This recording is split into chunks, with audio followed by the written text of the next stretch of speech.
Good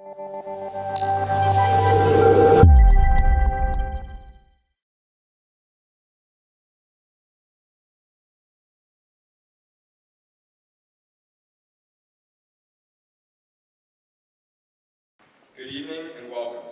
I'm Stanley Oy, senior at Mercyhurst. It's our tradition at Mercyhurst to pray in the name of Christ, which I will do this evening.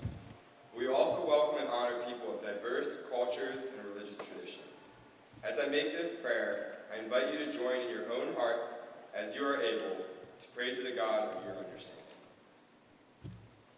Loving God, you draw us together as a community to protect and share the gifts and resources that you have given us, to work together, to play together, and to deepen bonds of friendship. Tonight we pray for this city, Erie, Pennsylvania, and for all the current and future inhabitants of this city and region. May the city be blessed with strong, moral, wise, and compassionate leaders. As we discern the city's future and those who will lead us towards that future, may we never lose sight of those who are most vulnerable, and may we never lose sight of the many gifts and assets that we already enjoy, especially in our people. Bless this city, its next mayor, its leaders, its citizens, and all of us who gather tonight with open and grateful hearts. In Christ's name, amen. Next, I'd like to welcome IBK to the stage.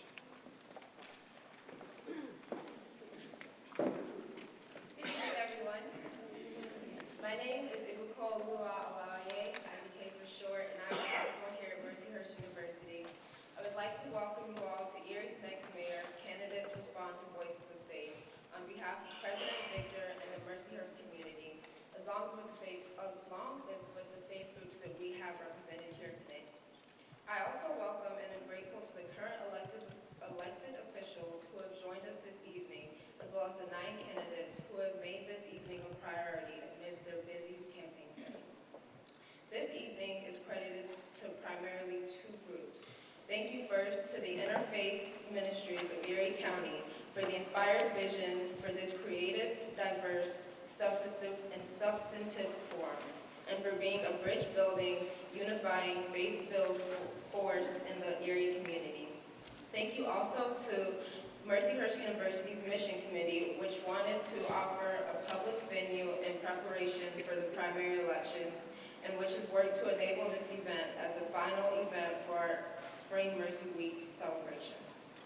We also extend our gratitude to the Planning Committee, which is listed on the back of your program, the Mercyhurst Student Government, the Marketing and Public Relations Office, Police and Safety, our student ambassadors, the events planning staff, the Wamas family, and our faculty and student musicians for their work to make tonight a smooth and well-planned event. With me on stage is Greg Baker, Director of Campus Ministry here at Mercyhurst and co-moderator for the evening. He'll be telling you more about the purpose behind this event. Good evening again and welcome. Some people have wondered why we would choose to host a faith-based forum for such a political event. I will suggest 4 reasons. First, the city of Erie is plagued by poverty, violence, racism, conflicting ideas about refugees and immigrants, and many other pressing social issues. Our diverse faith communities have strong moral convictions about these issues and speak with authenticity as people already engage in local actions to address these issues. Also, too often the needs and voices of those who are most marginalized by local policies remain unheard, and we hold it as our responsibility to carve out a venue in which some of these voices can be taken seriously. Third, these diverse faith groups represent many of the residents of Erie and show in both symbolic and practical ways that many people of our city are already united in core convictions that precede our historic political and religious divisions. Lastly, this forum looks for accountability in both directions. We look to new political leadership to offer us a realizable path forward. At the same time, each person in this community must acknowledge and take seriously his or her role in being engaged citizens. We cannot pin our hopes on miraculous leadership to satisfy our hopes for the city, but rather on our ability to work together as a diverse yet yet united body of citizens. The painful and often uncivil divisions that mark our national politics do not need to define the Erie community. Rather, in the words of Martin Luther King Jr., we have before us the glorious opportunity to inject a new dimension of love into the veins of our civilization. Some might assume that when we say voices of faith, we mean faith in a God out there from whom we long for help and for hope. While that is one aspect of faith in God, this evening is a testament to faith in God who is already present and works in and through people, most especially through communities that offer their talents and energies for the common good. This evening is about faith in what humanity is capable of in a good city like Erie, Pennsylvania, especially when it is led with wisdom and compassion. You can see the basic flow of the evening in your program. Our schedule is really tight. We will begin with statements from the four represented faith groups: African American Concerned Clergy, Erie's Women's Religious Communities, One Table, Erie's Interfaith and Multicultural Bridge Builders, and Interchurch Ministries of Erie County. After all 9 candidates speak, intermixed with a couple musical interludes, student leaders from Mercyhurst Student Government will close our evening with a few priorities of their own. All candidates received copies of the 4 faith group priority statements ahead of time and were invited to offer 6-minute statements in response, focusing on 2 concerns or priorities from the statements that they hold as essential for their own platform. While we prize hospitality on this campus, we have assured candidates that we will indeed cut them off if they go over the 6 minutes. They will be offered a gentle ding when they reach the 5-minute mark. To keep some spontaneity in our event, we will draw the candidate's name one at a time from this hat as the evening progresses. Our candidates do not yet know in which order they will speak, and neither do we. To provide time for each candidate to spend maximum time talking about issues and substantive plans, we have asked each candidate to submit a biography, which can also be found in the program. I would note that if you want to help them with their 6 minutes, please hold your applause for each candidate until they have finished their whole speech. Your wonderful hooting and hollering in the middle robs them of things that they need to share with us. Please do not forget to vote. April 17th is the last day to register in order to be able to vote in the May 16th primary election. If you need assistance, the League of Women Voters are available in the foyer this evening. This mayoral election is not the only election of importance, and we wish we could have included candidates for other races as well. We encourage you to be informed about other key races, for example, city and county council and county executive.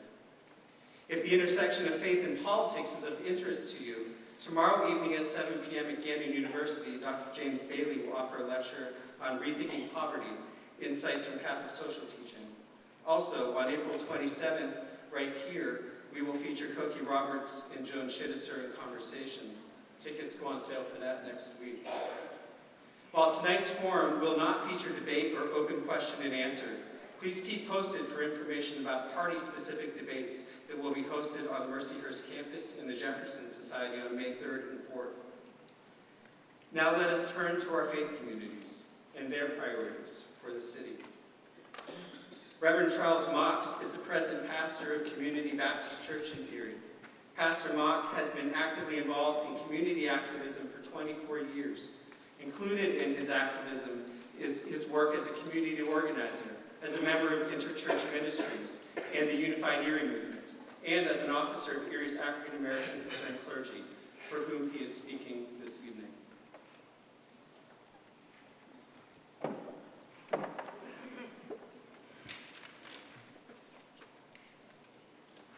Good evening. On behalf of Elder Tony Radcliffe, the President of the African American Concerned Clergy, we want to thank you for making your leadership experience available to the public by your candidacy for Erie's next mayor. Erie has many stubborn challenges that previous Erie mayors have not been as effective as they may have hoped to have been in addressing to the satisfaction of its citizens. Our deepest concerns, one is education, to save our public schools. 2, community development block grant allocations. Enhance our community centers. 3, police department hiring. Employ more minorities. 4, community-police relations. Build bridges and strengthen outreach through inclusion of minorities. 5, affordable housing, especially for former offenders and the poor. 6, living wage employment. And 7, city planning and development. Include minority set-asides in public/private community development agreements. It is our strong belief that these issues are tied together in a web of complexity in need of new and creative approaches, along with a mayoral intentionality that has heretofore been lacking. This intentionality will be evidenced by a strong, hands-on activist, community-centered approach to mayoral governance.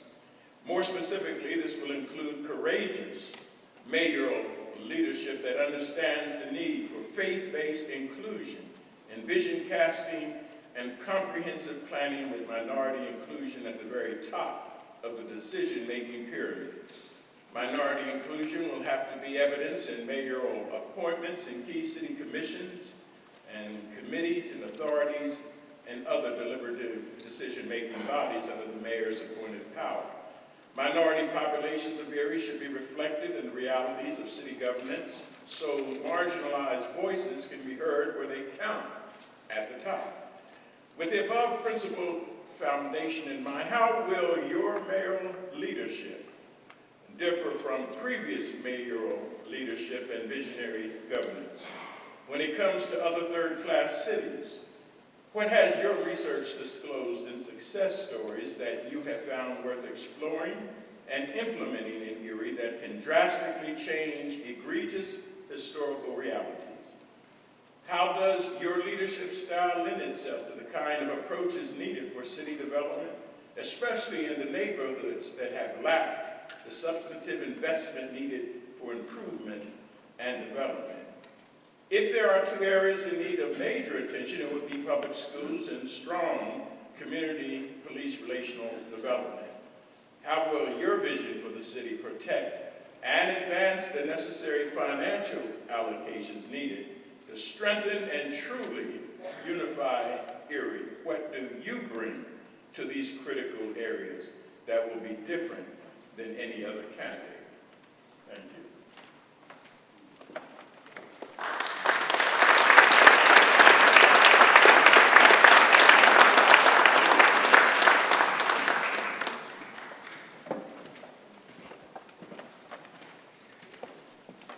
Sister Ann McCarthy, OSB, coordinates Erie Benedictines for Peace and offers retreats on nonviolence. The 3 communities of women's religious, the Sisters of St. Benedict, Sisters of Mercy, Sisters of St. Joseph of Northwest Pennsylvania, are all deeply planted in the inner city, sharing life and providing a wide range of ministries and services, especially for the most vulnerable. They collaborate together in Erie Dawn and in Take Back the Site vigils. Sadly, the next vigil is tomorrow.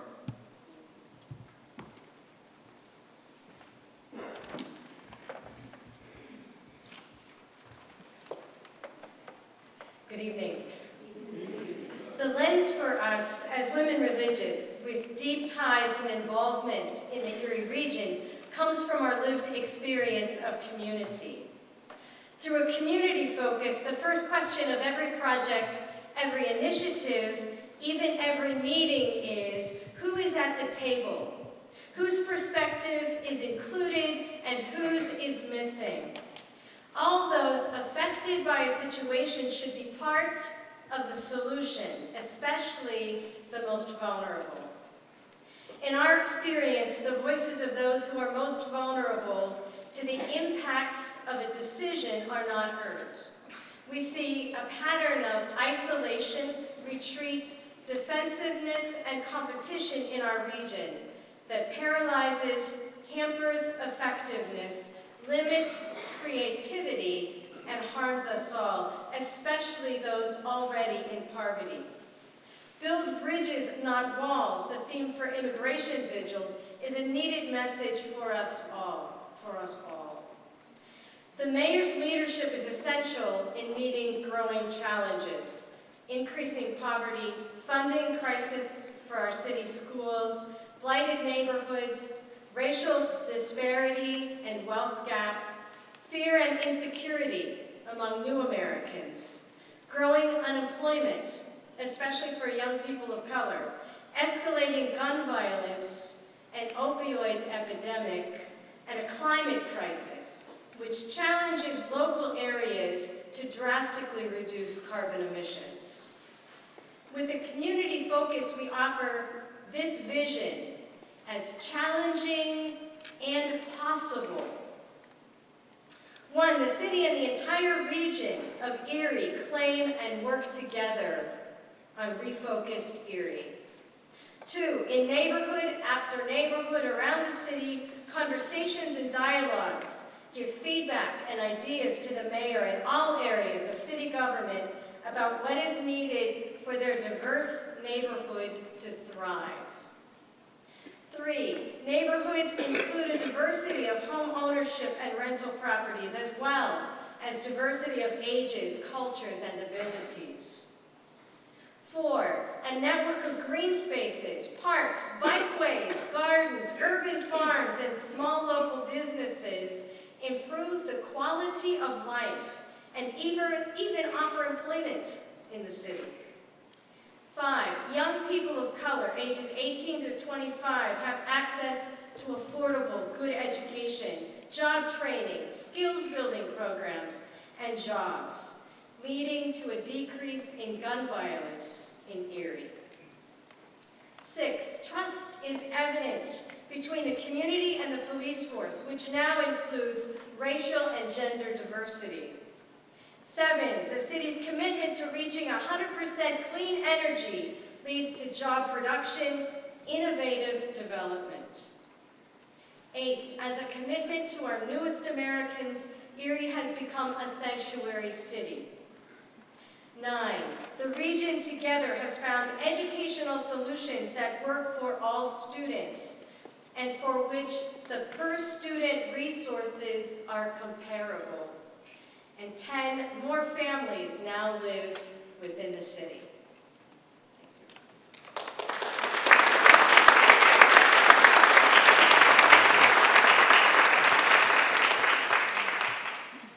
Nikan Astari came to the U.S. 6 years ago. Prior to leaving her home country of Indonesia, Nikan served as a judge in the state court. She is a graduate of the prestigious University of Indonesia and has a master's degree in project management from Penn State Barron. Nikan is involved in One Table, an effort to build bridges across Erie's diverse cultural backgrounds, faith, and belief systems. Recently, she became a U.S. citizen.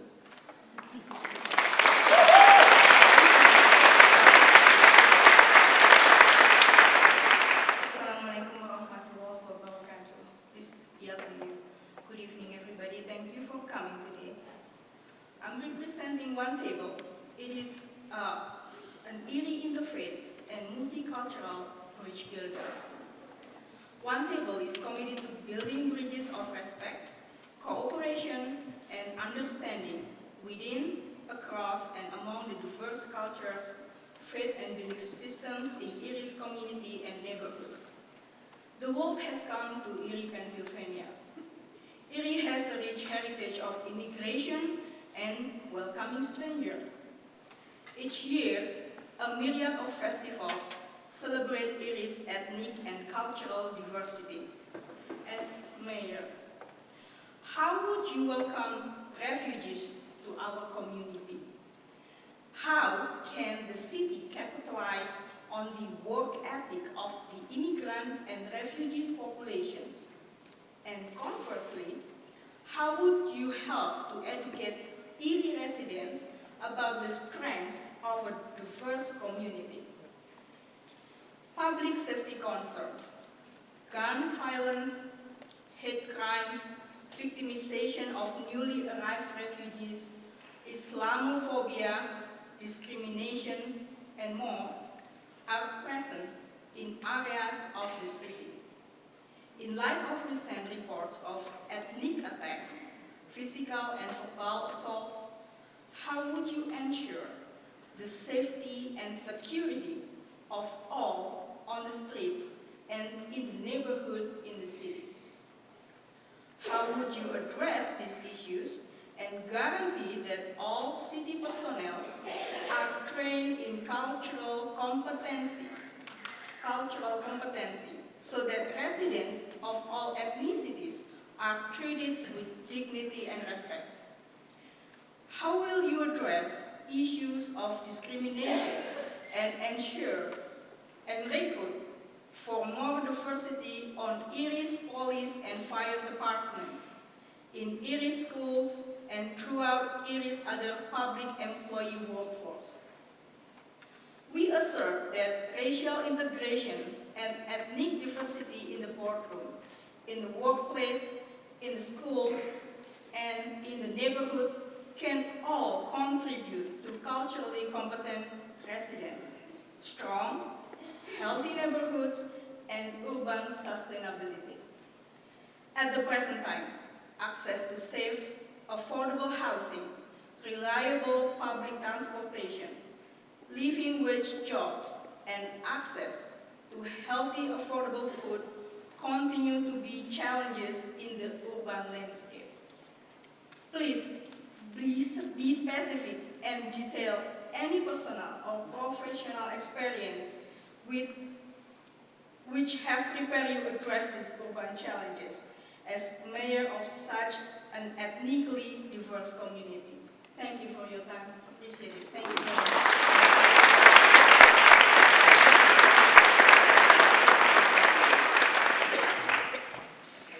Our final faith group speaker, Zach Irwin, is president of Interchurch Ministries, a deacon at St. Mary's Episcopal Church, and an emeritus associate professor of political science at Penn State Barrington.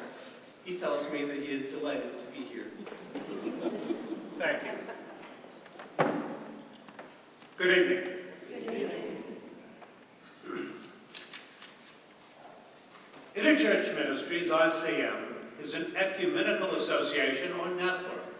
Churches in Erie County working together, united in faith and committed to cooperation for the greater good of the community. At ICM, we share a love for Erie, the citizens of the city and the county. We are also Christians whose common faith speaks to the place of public affairs in Christ's commandments and in realizing his kingdom.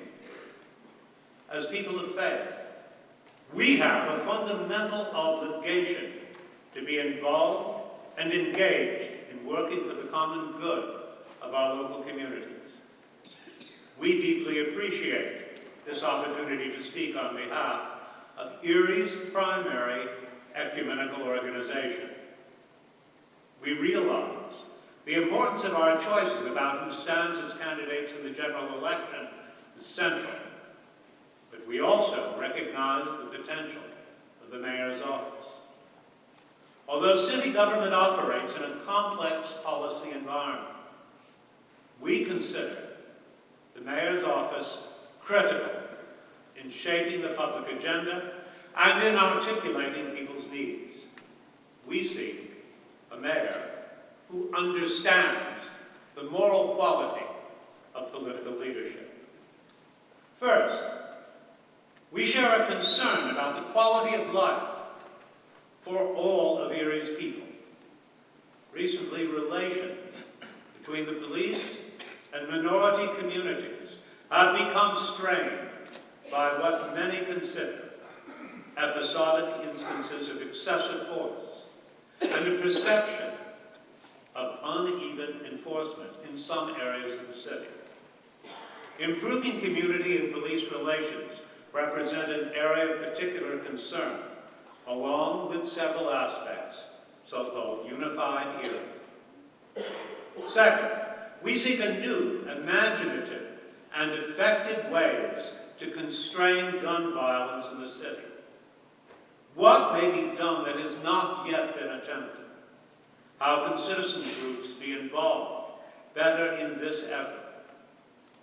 Third, Erie's history and its present are home to a vibrant and diverse community of recent immigrants.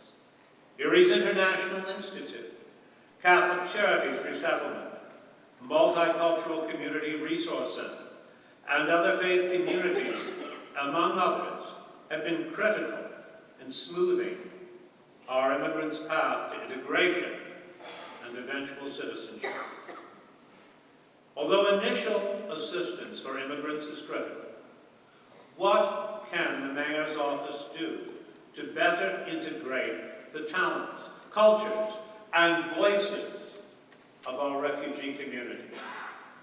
Fourth, the challenges confronting Erie's public school system are all well known. How can the Mayor become a better spokesperson for the school system as a whole? Can the Mayor devote resources to addressing problems affecting education that originate in the classroom, in the neighborhood, in the school district, and in Harrisburg? Fifth, as clergy and laity, we are all keenly aware of the plight of those who endure living in poverty. Some measures to improve the situation may require little change, such as better coordinating services between Erie's homeless shelters and other sources of support. Other challenges, such as the existence of food deserts and improved public transportation, are less easily resolved. What can be expected of the new administration? Thank you.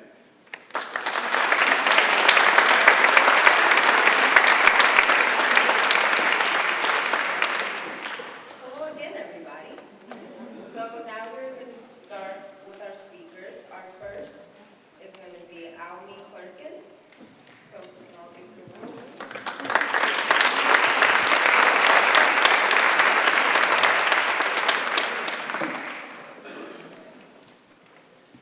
Thank you so much for the opportunity to share my vision for Erie in this unique forum.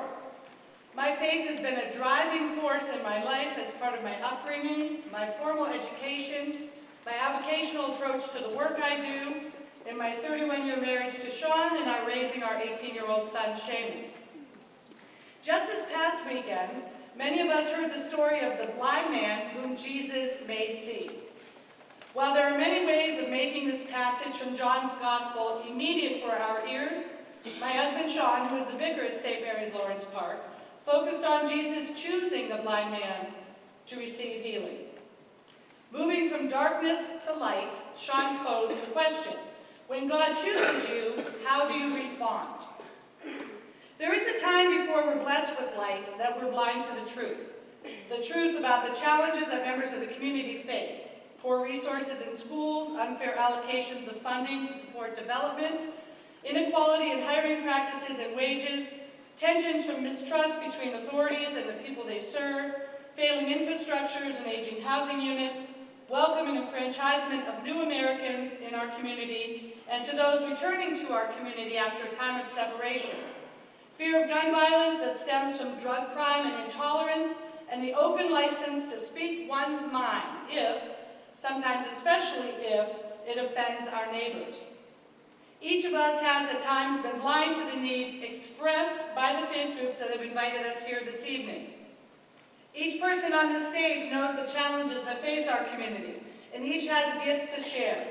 Lisa's gift of creative expression, Jay's patriotism and service, Steve's dedication to public safety, Ruby's inspiration for all women, Bob's commitment to education, John P.'s devotion to his family, Joe's genuine kindness and compassion, and John W.'s gift for uncensored prophecy.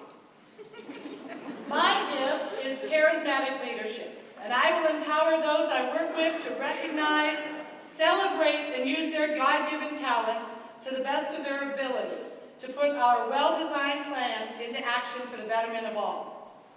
When it comes to safety and equality for every citizen, we can provide opportunities to restore hope in our community. Every city resident deserves to live in a safe, healthy, and livable neighborhood, and I will build and work with coalitions made up of the government, for-profit and nonprofit organizations, churches, associations, and community centers to address the roots of the crime. The existence of poverty and drugs, and the lack of jobs, safe housing, and further education. Crime takes place when hope is lost. No parent should lose a child to violence and drugs, and a generation of children cannot disappear. I will work to provide Erie's public safety servants with the tools they need to develop relationships with and serve every citizen they protect. With 80% of the crime committed to 2% of the perpetrators, we will work together to tackle that 2%, with more safety personnel, the right equipment and tools, and a concentrated community effort on policing and drug education. We will literally move from darkness into light by adding more street and sidewalk lighting to our neighborhoods.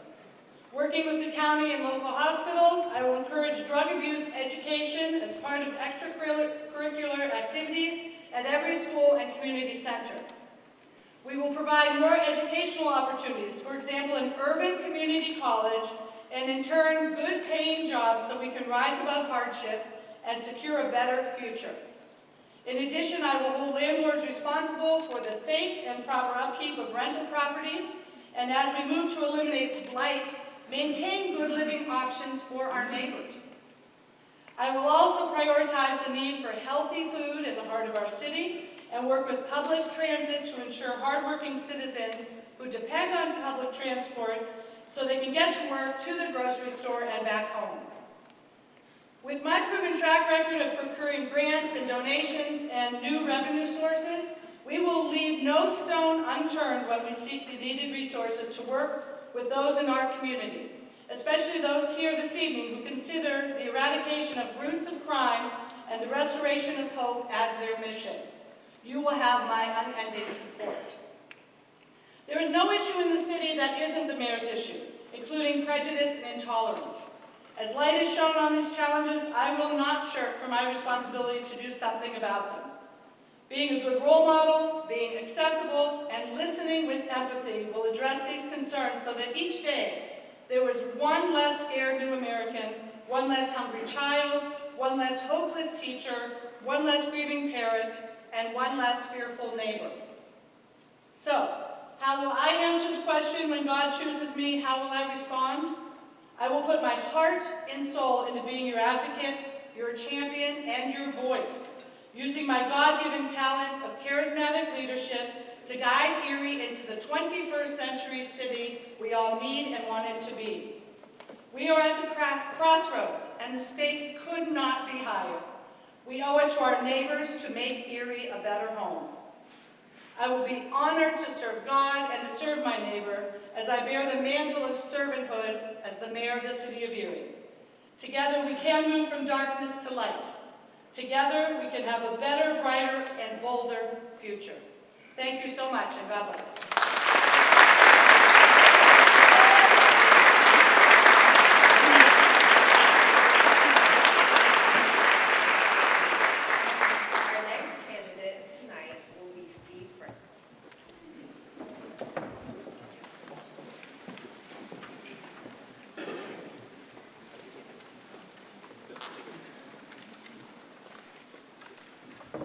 Good evening, everyone. Thank you for allowing me the opportunity to speak here tonight.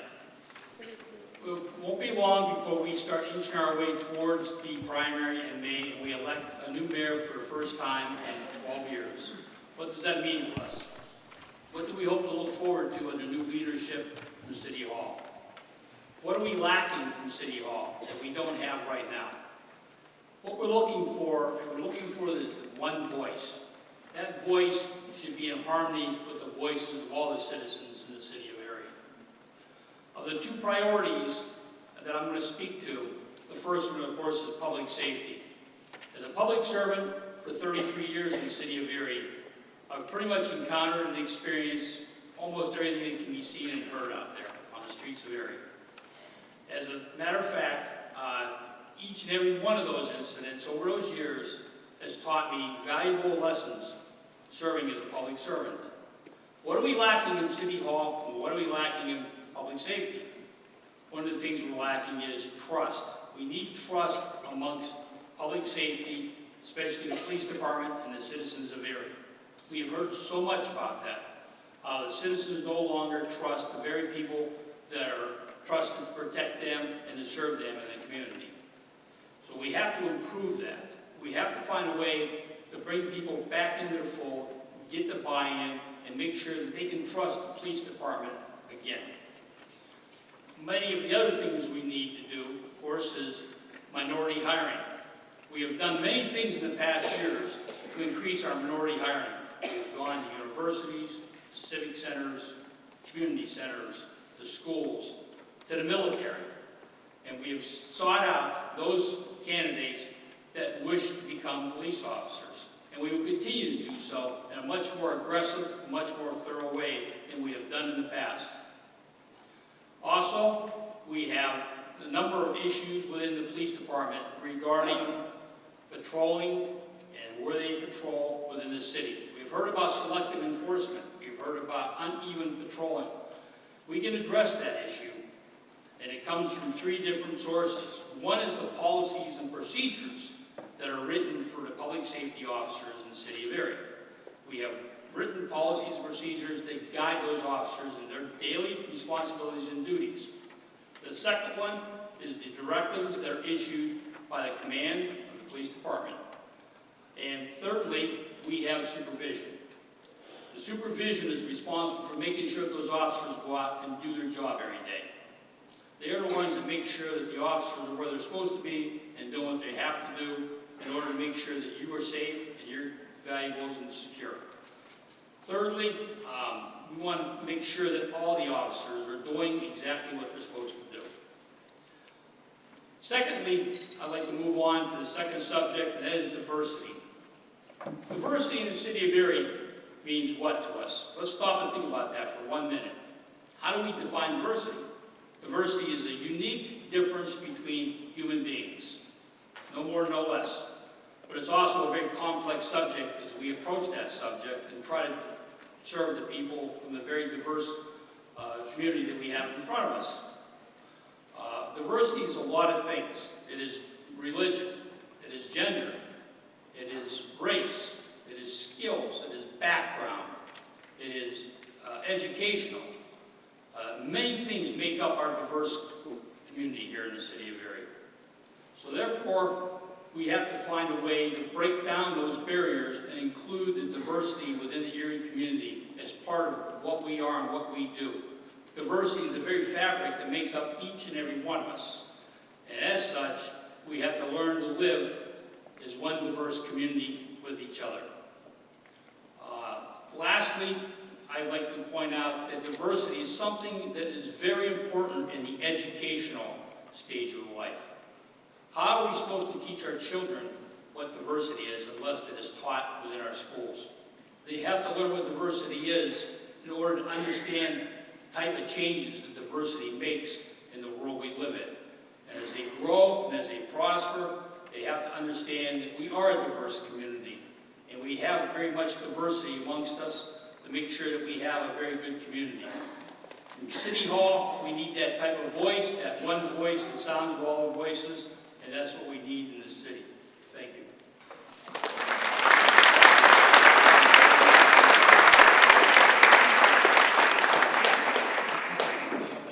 Next to the podium, we will have John Whaley.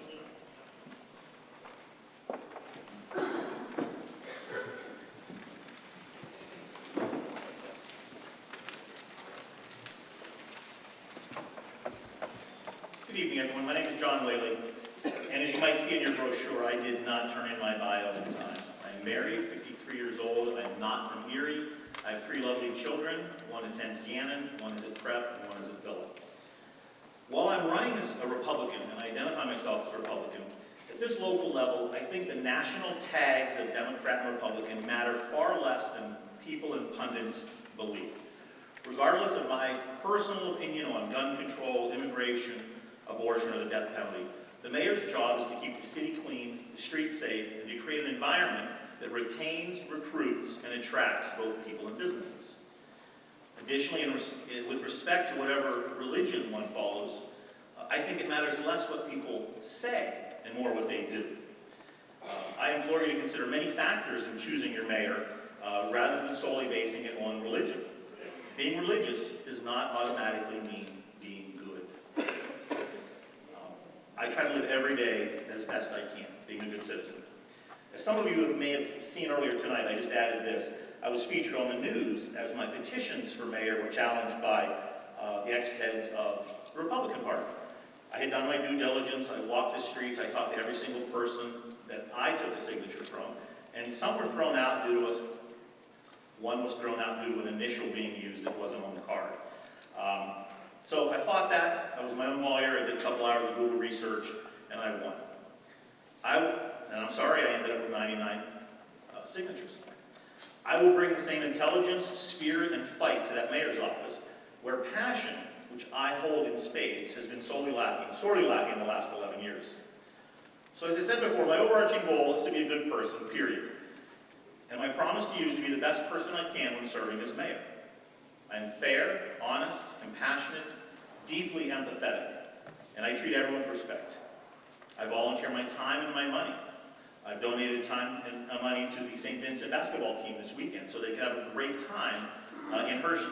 It might seem like a minor thing, but that's they'll remember it the rest of their lives. And so a group of people got together and donated a lot of money. I think those kids had a great time even though they won silver. I donated money to the AJO dance in memory of a young girl who died of epilepsy and possibly could have saved her life with medicinal marijuana had it been approved earlier and its uses more widespread. So every citizen of, I also work with Serve Erie. We redid Lincoln School last summer. We're going to work at Central Tech this year. We're going to clean, paint, hang banners, try to spruce it up. I do believe, even though my children do not attend public schools, that it's incredibly vital that we have clean, safe, healthy schools for all the children. Every citizen of Erie deserves my respect, whether they're young or old, taxpayer or indigent, homeowner or renter, business person or unemployed, Catholic, Muslim, or Jew. They all deserve my hard work, and they deserve an administration that works daily to make their lives better. I currently feel that our mayor and city council right now are more concerned with assisting the 640 city employees that we have, as opposed to helping the 99,000 residents we have in this city. In my administration, the taxpayers and residents of Erie will come first. Their needs will be served. So as a candidate, I've been asked a lot, what is the number one question or problem facing Erie? And I think it's status quo and complacency. The attitude that exists affects everything. How we fight crime, how we attract business, how we chase out people, how we fight blight or don't fight blight. So that one issue is the most important. And in trying to address that, I think I answered half the questions from all four groups as to, what is the most important thing. So if we can fight the complacency, fight the status quo, I think our number one objective is economic opportunity. Trying to find jobs, trying to grow the economy. It really should be the mayor's job 90% of the time. And he needs qualified staffers, and we need to get the county, the city, the state, the federal government, the Chamber of Commerce, everybody that professes to be doing economic development into one room with one voice and marching ahead. Now the million-dollar question is, how do we make Erie compete and beat cities and towns that are doing the exact same thing? Cleveland, Columbus, Pittsburgh, Buffalo, Detroit. They are all doing the same thing, and they're all years ahead of us. We've read about Detroit. We read how bad it got. There's a huge renaissance happening. There's no renaissance in Erie yet. Complacency and status quo is holding us back. Now, I own 4 small businesses, and one of them grossed over $1 million last year.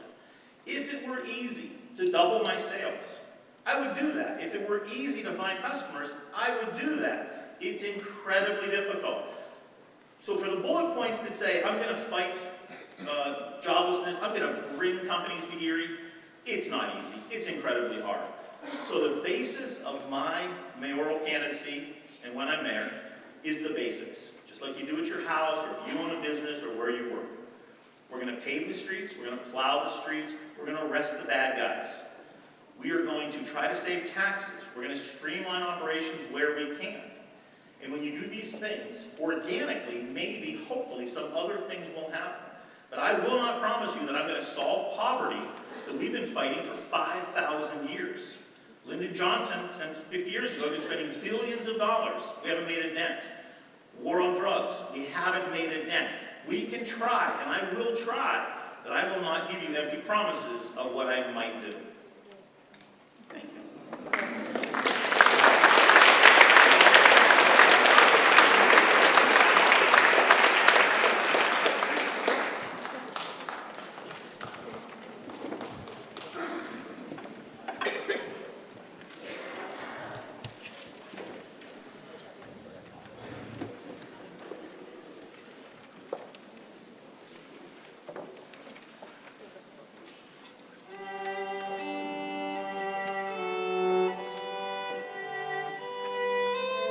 May the gift of leadership awaken in you as a vocation and keep you mindful of the providence that calls you to serve. As high over the mountains the eagle spreads its wings, may your perspective be larger than the view from the floodplains. When the way is flat and dull in times of gray endurance, may your imagination continue to evoke horizons.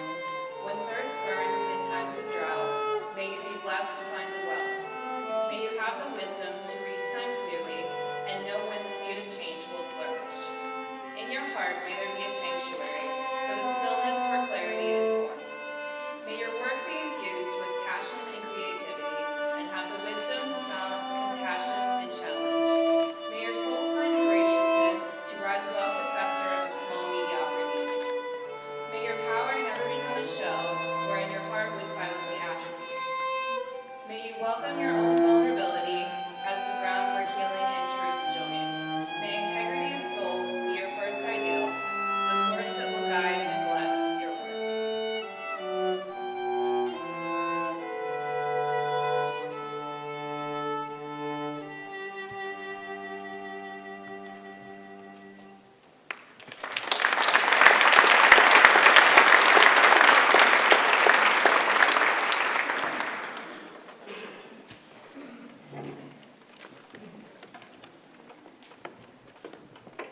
Thank you to our student musicians. We are certainly blessed with a lot of talented, wonderful young people at Mercyhurst. Our next candidate is Joe Schemberg.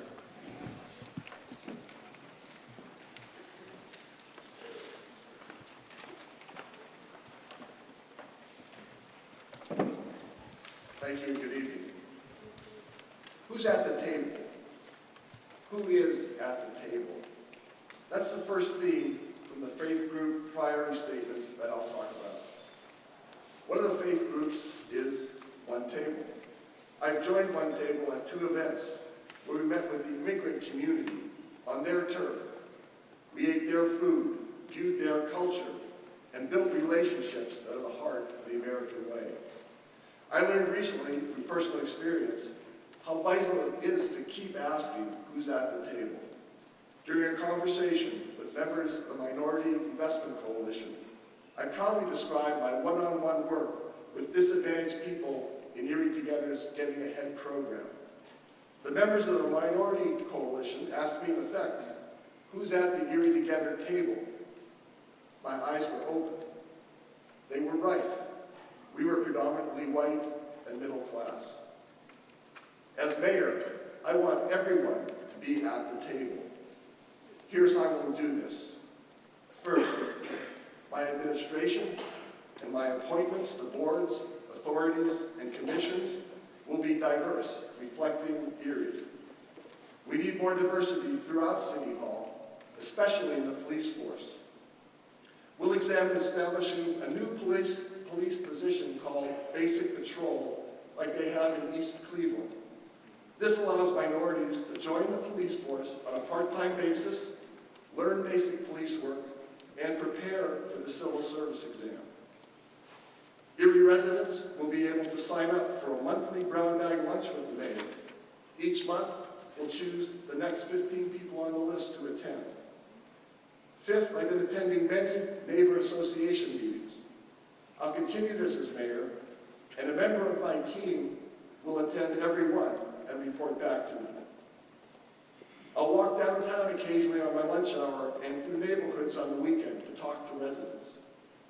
What happens in City Hall will be open and transparent to all. I'll be present as immigrants and refugees arrive, get settled, and study to become citizens. I would not be here if my grandparents from Sicily and Ireland had not emigrated. My vision is that Erie will become a sanctuary city. Erie Refocused presents a strategy for making Erie a world-class city with family-sustaining jobs and welcoming, inviting neighborhoods. But we need input from Erie's diverse groups to make this happen. I will work with business leaders to create an environment where they want to provide more good family-sustaining jobs. The 5-year plan calls for the creation of the City Action Team to drive this process. That CAT team must reflect Erie's diversity. And finally, our region is one community. We need to eliminate silos and turf protection and start acting in the best interests of all. In the city, I will work with the 7 members of City Council, not just a select group of political favorites, as well as the city treasurer and controller. I want to meet with the county executive weekly. I'll also meet regularly with the surrounding municipalities. My goal is to find things that we can do together less expensively that will be mutually beneficial. We are one community. We need to start acting that way. We all know we have too much poverty, blight, unsafe neighborhoods, and too few good family-sustaining jobs. These are all tied together. So my second theme is, how will we work together to transform Erie into a thriving community where every resident has the opportunity to work in a good job, live in a safe neighborhood, with the best schools available possible. My personality and leadership style is about building relationships. I partner with people to make things happen. I started in banking as a teller. I worked my way up to regional manager for the 51 branches in the 10 counties in northwest Pennsylvania. This was a time of massive transformation during which every banking job was changing radically. I helped hundreds of employees see their role in the big picture of the bank's vision. That invaluable experience has prepared me to lead Erie through our transformation. I've also learned from my extensive volunteer work in organizations like Bishop Brock's Eagle's Nest, where we created 2 successful programs. Both a 3-week training that gives young adults full-time jobs when they've completed.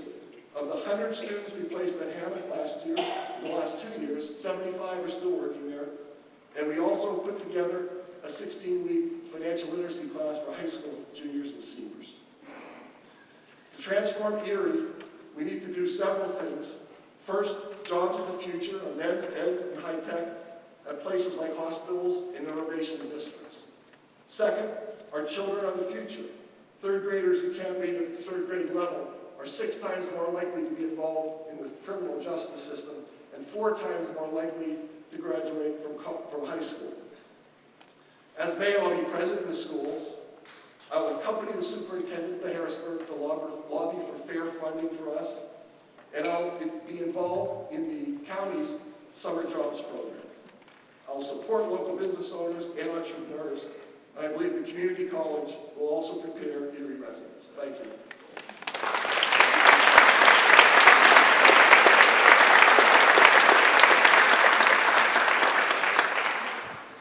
Next up is Ruby Jenkins' husband.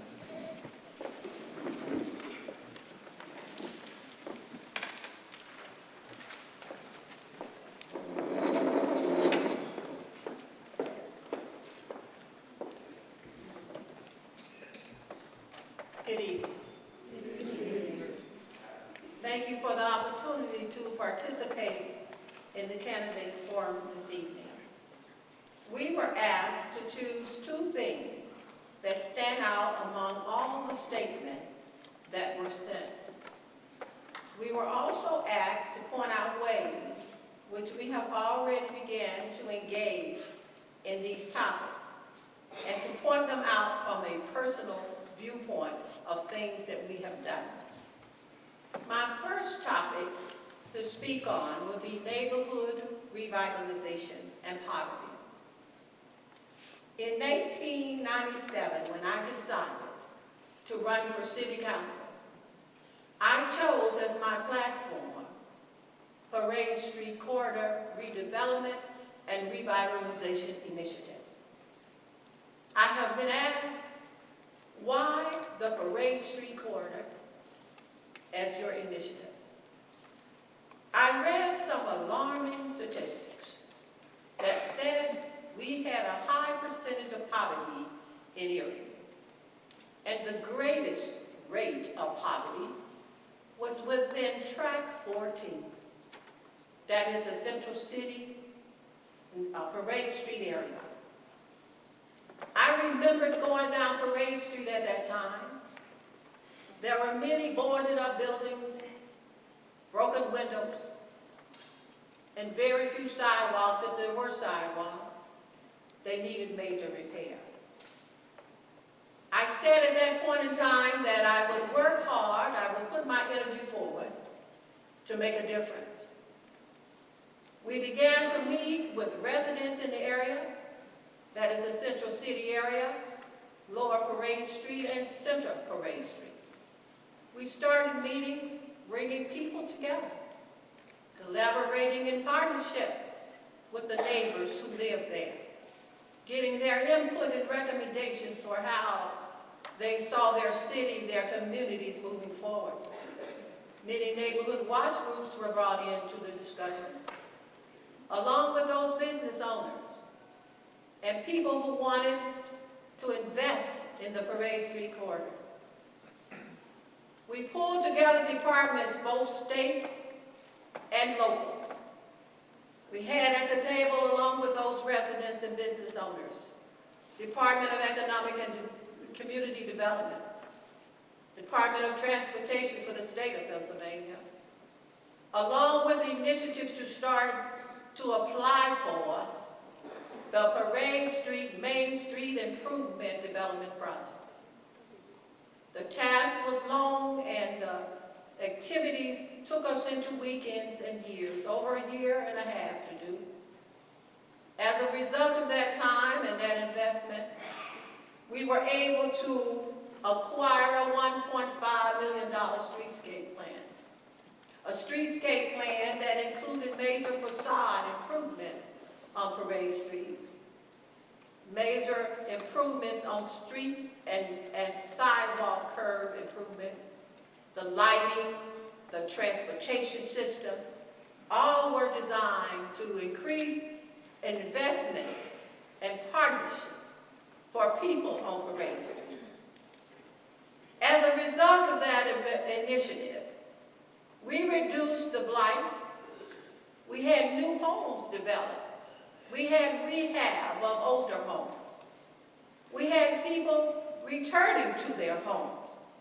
We had parks in certain areas designed by the neighbors who live there.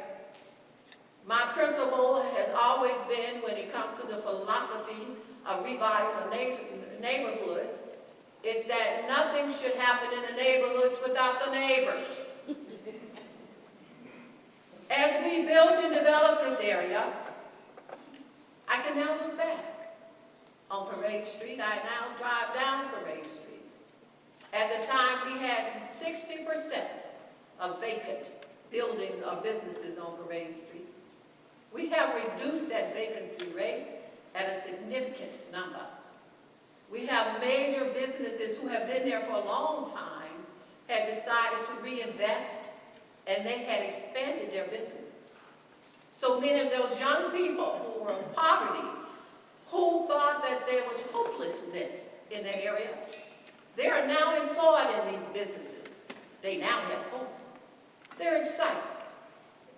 As a candidate for mayor, I want to bring that same sense of excitement, that same energy, that same motivation and belief that Erie City can once again be striving and where we ought to be and where we should be. And together, we can.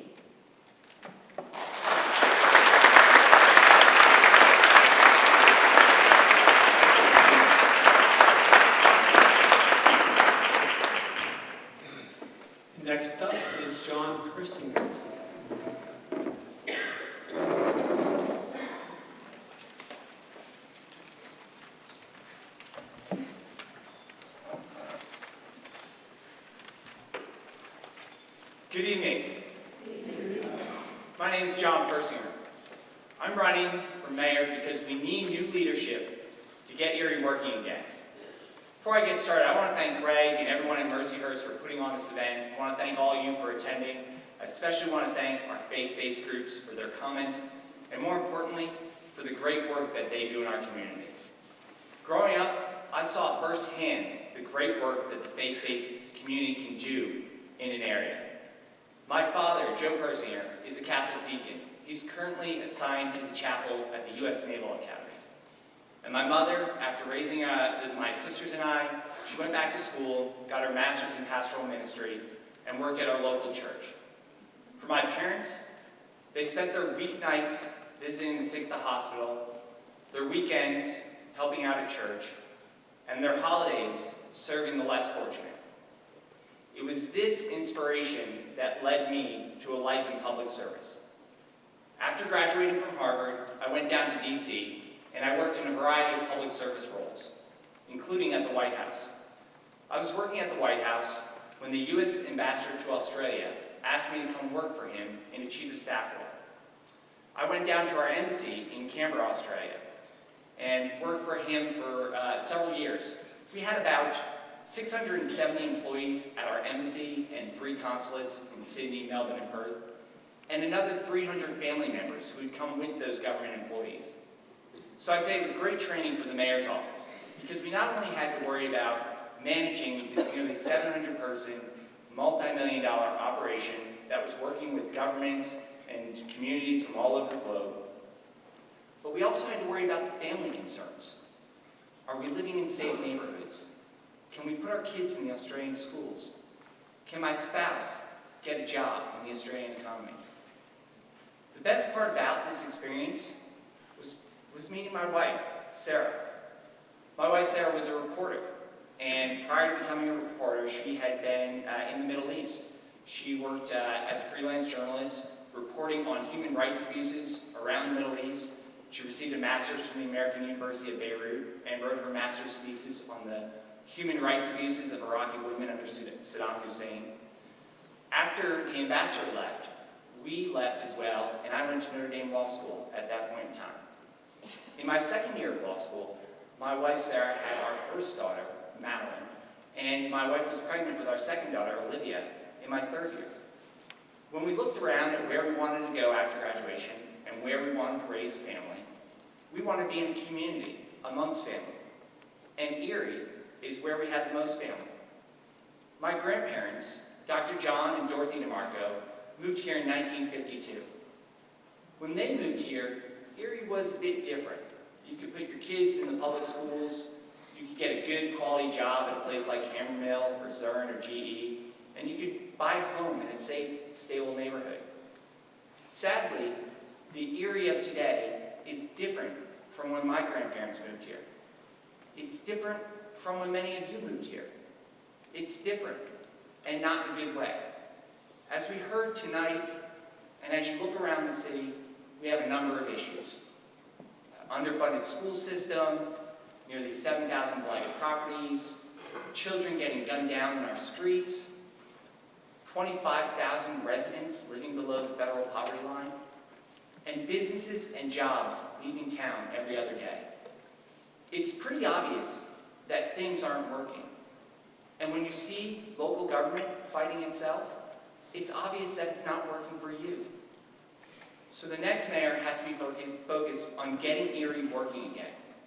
And to get Erie working again, we have to do 3 things. 1, invest in education. 2, clean up our city. And 3, fight for Erie's future. First, invest in education.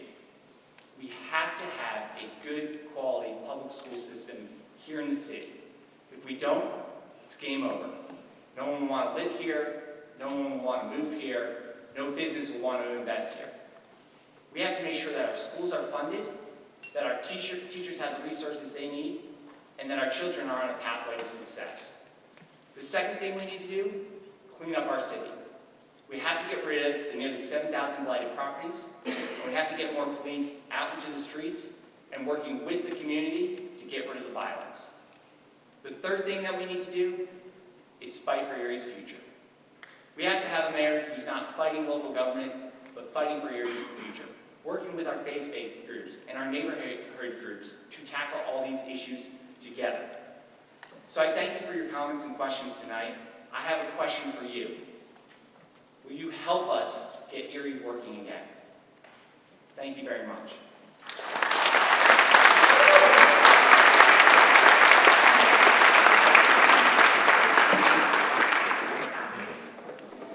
And now I invite forward the Wambus family, who, like many families in Erie, has been through the unimaginable before arriving in this place. And they're going to share with us a traditional Nigerian worship song as they tell me this recounts the story of Adam and Eve in the garden. And the question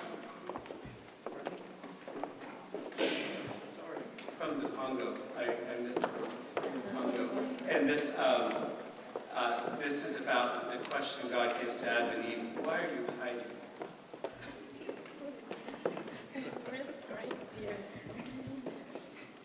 Hi everyone.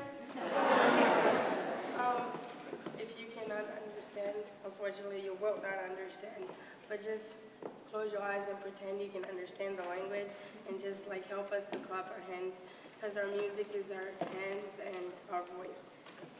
Yes. Adama, Adama, where, uko wapi?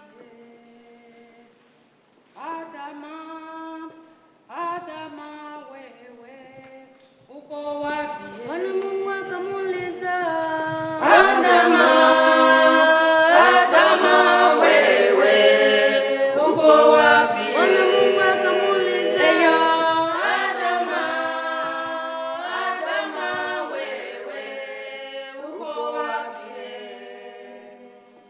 Adama,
and they realized that they have sinned and went against God, and they were hiding. And then God was asking Adam, where are you? And so that's why God is asking you tonight, where are you? That's what the song is.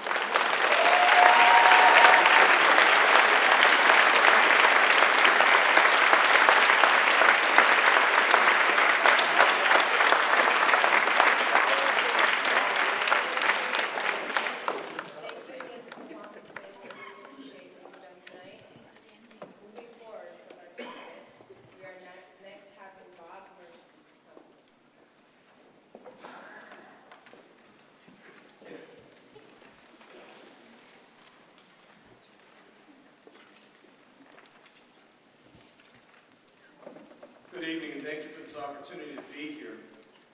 For me, this is a homecoming. I'm a Mercyhurst alum, class of '99. I want to thank the African American Concerned Clergy, the Women Religious, Interfaith and Multicultural community for allowing us this opportunity to be with you tonight. As part of my education here at Mercyhurst University, it was Mercyhurst College back then, I was a religious studies minor, and I took a class called Peace and Justice with Dr. Mary Ambrose Snyder. And on the syllabus, there was a quote from Sister Helen Marie Burns, a sister of mercy, and it said, "Where you stand determines what you see. And if you want to see things differently, you have to move." Inspired by this, I took my education, and my background was in teaching, and I've dedicated my entire adult life to educating children in poverty, predominantly on the Lower East Side of Erie, Pennsylvania. As I look at the questions here before us, I realize that I'm the only one currently involved with government experience at the city level. So I thought the most appropriate question would be how your mayoral leadership will differ from the previous mayor and previous mayoral leadership. And when we look at the vision of this city and the vision that I have for the city, we have a record to run on, which is my record on council. As a councilman, I've been visible in the community. I've been to more community meetings in the past 5 years than I care to count. But each one of them has been life-giving because I draw energy from the people. We call this campaign the People's Campaign. Not for a slogan, but because truly this campaign is about you. And when I look back on how I've seen things done in my past 5 years on council, I know what works, and I know what we need to change and do differently. One of the things immediately that I would do is reform our community block grants, provided that we have them, as President Trump has decided to eliminate that funding in favor of $54 billion in more funding. So the first thing we're doing at this next council meeting is putting in a resolution respectfully requesting our Congress and our senators to restore the community block grant funding, the $2.5 million for our community. As a councilman, I'm fighting for you on that. As a mayor, I want to transform our community block grants from outputs to outcomes. We need to have our neighborhood centers develop programs that aren't just going to service children and count them off as numbers, but move them from where they are today to a better place. Systemic change. That's what we need to move this community forward. That's what I want to do with our block grants. At the community centers, I believe in putting police officers in each of our community centers to build those positive relationships. We know, I know at least from my experience in the schools, I was teaching at Wayne School in the second grade. Second grade. We asked the children what they wanted to be. Nobody said they wanted to be a police officer. And we asked why, and they said, "Oh no, our parents said it's not a good job. They're bad." We have to change that. As a community, we have to work with our young people of color and our minorities to encourage them to be firefighters, to encourage them to be police officers. And I believe that putting police officers in those neighborhood centers is one step in doing that. I am the first one to admit that there is systemic racism in our criminal justice system. It's not just an Erie problem, it's a national problem. What we can do at the community level is I believe in what we're doing in Little Italy, that community policing model. It's money intensive, but it works. And that's what we need to do moving forward. I want to fight for those grants from the federal level and the state level to put police officers on the beat with their feet on the streets, meeting the people in the neighborhoods. That's how we're going to do that. When I look at what other cities have done successfully, it's some of the things that I've instituted and I've pushed as a city councilman and what I'll do as mayor. First, in Allentown, in Reading, in Bethlehem, they have a quality of life ticketing system. They don't put a lien on your house if your grass gets too high, and then you have to wait 30 years in order for it to be resolved. They give you a ticket immediately, and it gets resolved instantly. And if it doesn't, you go to the district justice. In Allentown and Bethlehem, they share their gaming money. I think It's critical, and we pushed on City Council for this, for the gaming authority in the county to share that revenue with our schools and with our city. I believe that it's a sin that our kids do not have art and music while we're funding arts and music in the community. We're not going to have a group of children to patronize the arts moving forward because they don't have any exposure to it. And finally, I believe that moving forward, quality pre-K, and this is what Pittsburgh does, is essential. Universal pre-K for every kid, because we know when they start behind, they never catch up. So that's what we need to do. As mayor, I'm going to push for that. I believe that the mayor needs to push for diversity. That's why in the police department, I want to push for a juvenile division. We eliminated it many years ago. We need to bring it back. We know that our juveniles need a special touch, and that a lot of the crime is caused because of that absenteeism, and we need to bring that forward. And finally, I believe our police, the best thing is prevention, not incarceration. Thank you. If you want to know more, go to bobrisky.com. Thank you.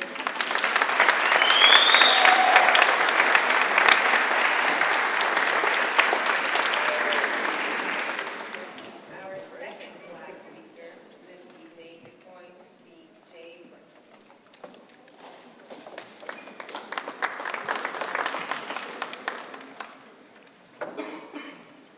Good evening.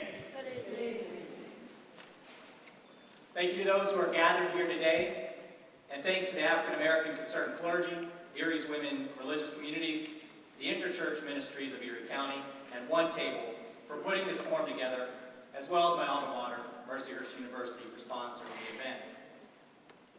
I stand before you today not only in the hope that I provide adequate answers to your questions and concerns regarding our community, but also to share my core values and the worldview that shapes my decision-making.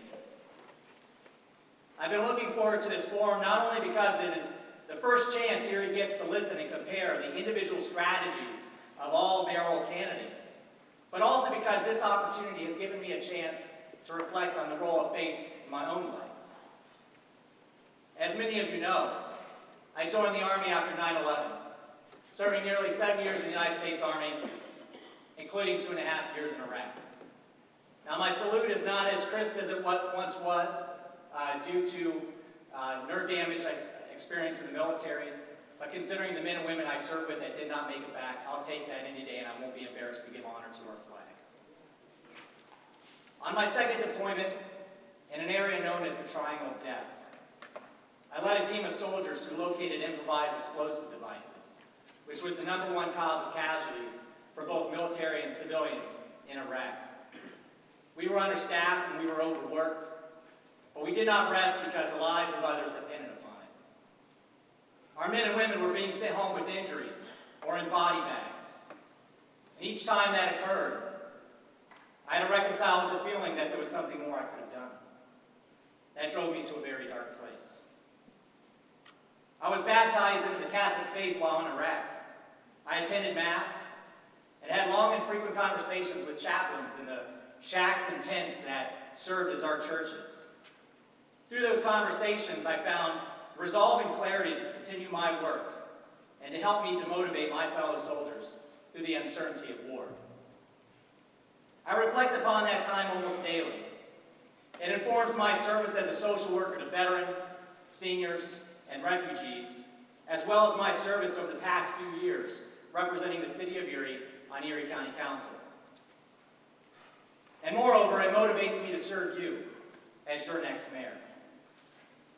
Two of the issues I have addressed in this campaign include our struggling school system and the need for good paying jobs because the lives of others depend upon our leadership.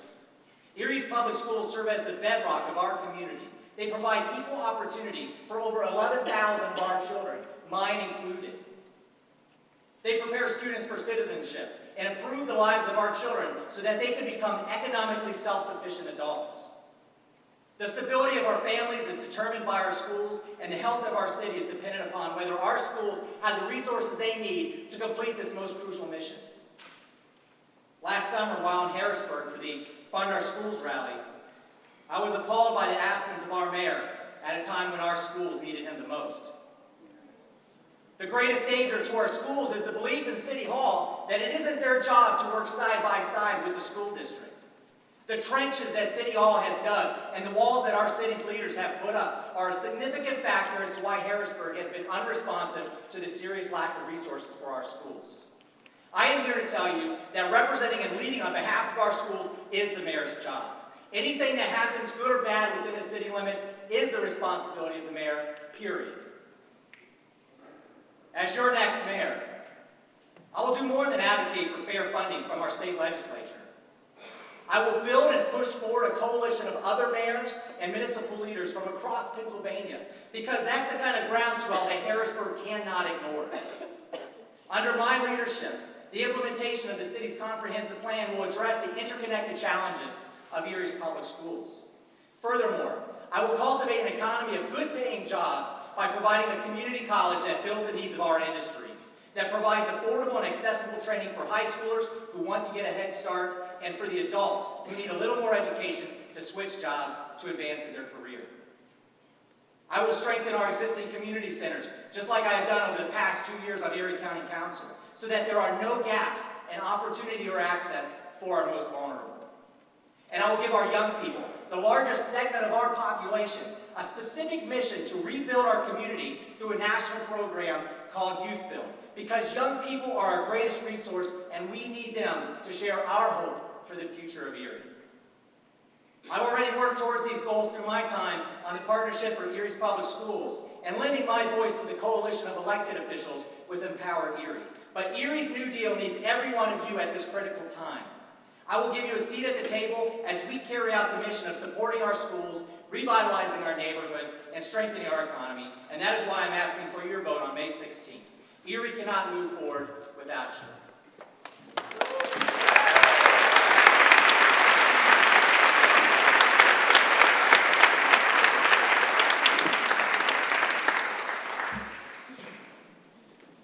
Last, but certainly not the least, we have Lisa Austin at the podium.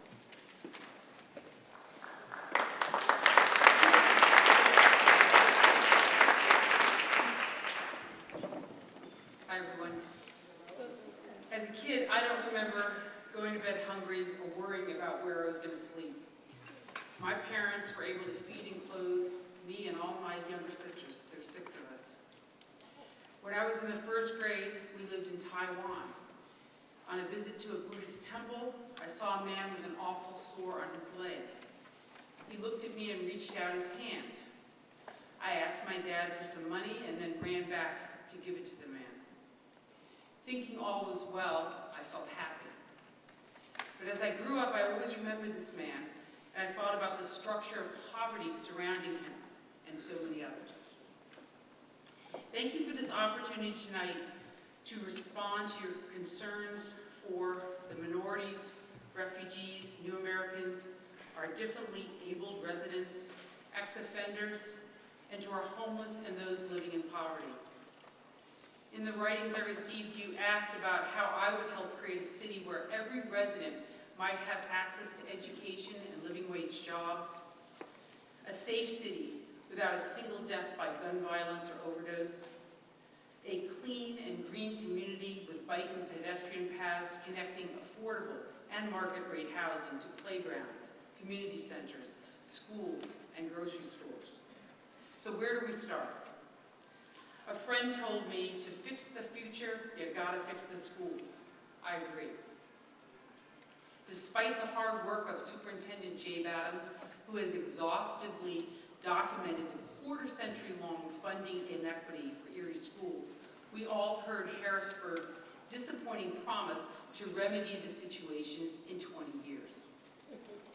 Justice delayed is really justice denied.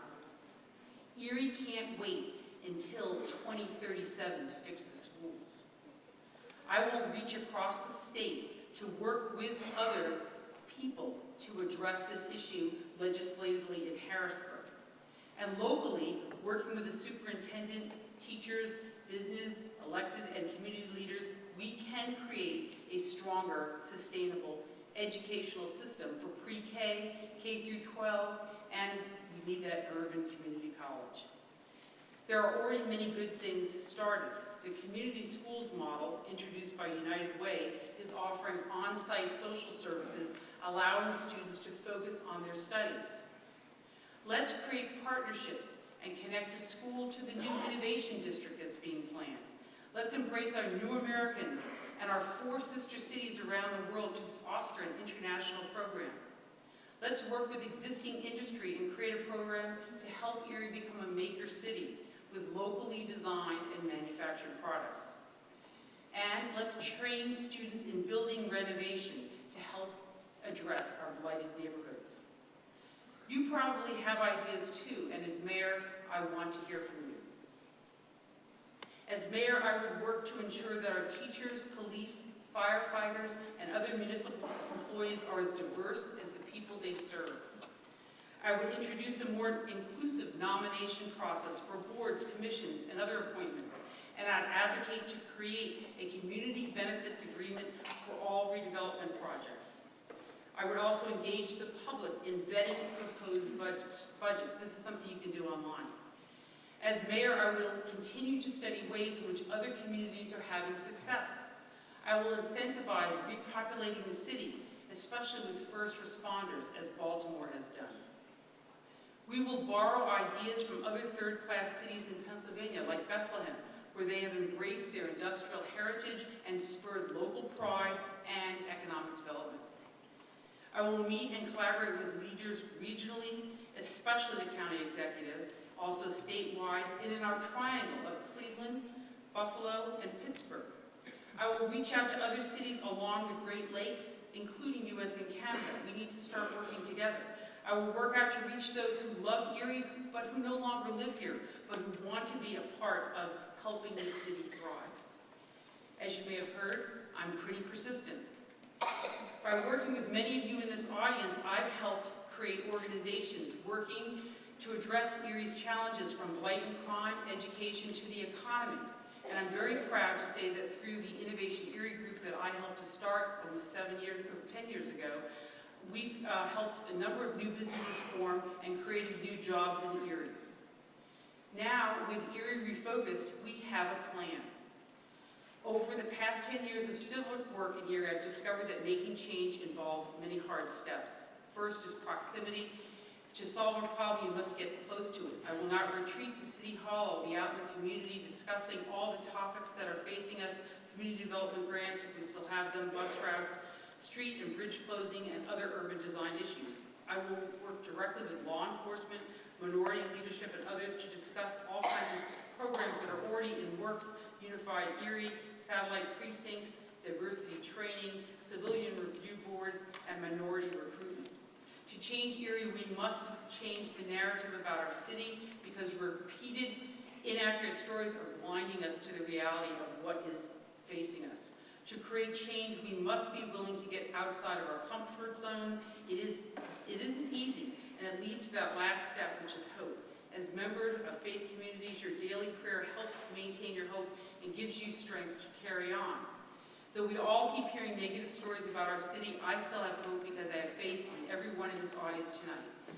By empowering the people of the city with everyone here at the table, we can catalyze Erie's great promise. Thank you.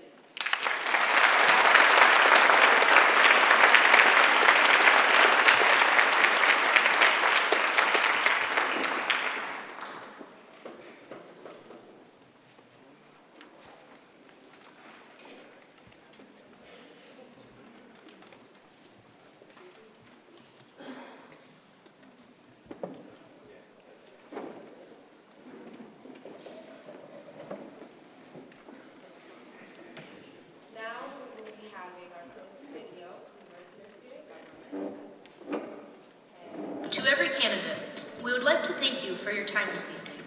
Each of you has listened and responded to the concerned voices of Erie's faith communities. Now we, as students of the Mercyhurst community, in solidarity with hope you lend an ear to our voices. Mercyhurst students who come here from all over the state, country, and world have the privilege of calling Erie home. For residential students, it is a privileged immersion into Erie's diverse cultural richness. Despite the variety of faiths represented here today, one thing remains true of all who live here. We are one community. The next mayor of Erie should be committed to molding a welcoming city with its arms open to the world. It is our hope that students and young people from across the Commonwealth, United States, and far reaches of the globe are able to contribute and experience all Erie has to offer. This openness demands a mayor who is both capable and willing to represent people with various backgrounds, including socioeconomics, religion, culture, sexuality, gender, race, and ability. Such an undertaking is essential to making Erie truly home to each and every individual living in its borders. As college students, we hope Erie is a city with safe streets, great schools, opportunities for professional advancement, beneficial partnerships between private and public sectors, protection of our rich environment, and avenues to raise concerns for them to be addressed. We believe this starts with a responsive and representative local government. On behalf of the students of Mercyhurst, we stand with the young people of Erie and understand Erie's next mayor will play a significant role in the city's future. We ask that our voices are welcomed, opportunities are presented, and your ears are open. Thank you.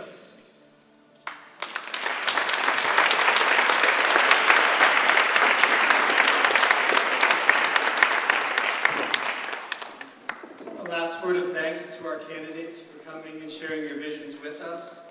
And thank you everyone for coming out and caring about Erie's future. Have a good evening and safe travels home.